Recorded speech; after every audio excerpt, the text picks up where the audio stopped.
Over in India, the monsoon situation has eased in the western Maharashtra state.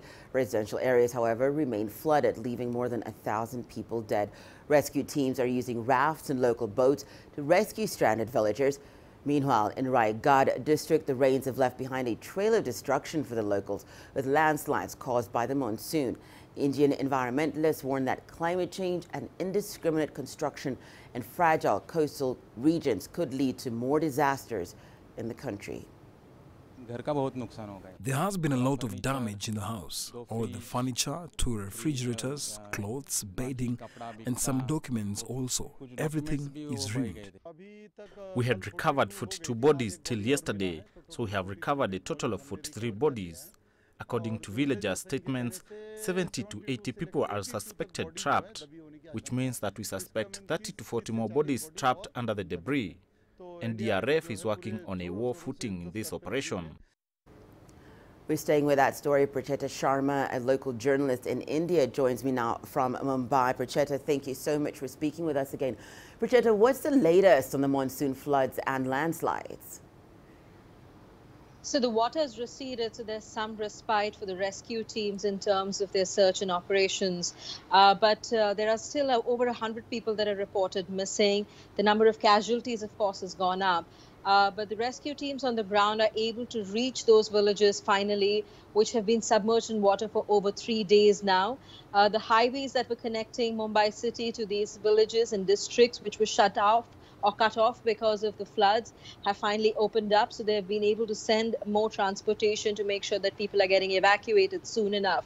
However, the reports that we're getting from the ground is that the locals are very agitated with the delayed response from the disaster management teams and the fact that there wasn't a red alert issued in time for them to evacuate their homes. And that's led to a massive loss of life and livelihoods in these areas, because these are primarily rural areas and they've lost a lot of their farmland in these floods. So had they gotten a prior notice from the administration, they would have been able to salvage some parts of their lives and even their loved ones in this. So we see a lot of stories coming in about the locals not allowing the rescue teams to work on the ground as much as they'd like to. But the police is on the ground and they're trying to control the situation as much as they can.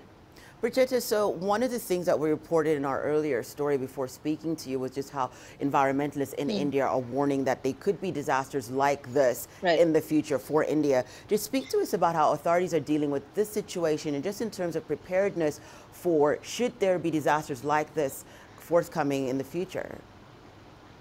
Right.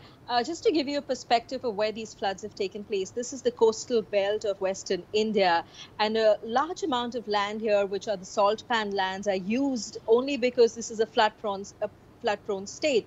Now, what's happened in the past couple of decades is that most of these lands have been erratically given away to builders, and there's massive construction which is indiscriminate, sometimes not licensed, and a lot of land space is lost in this process.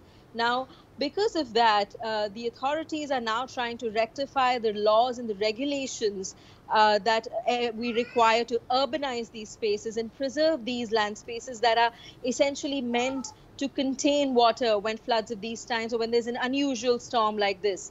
Hence, we are getting reports from the authority that that right now there are people who are trying to ensure that the environmentalists are part of these coalitions and collaborations and taking them into account and hearing their voices in these stories.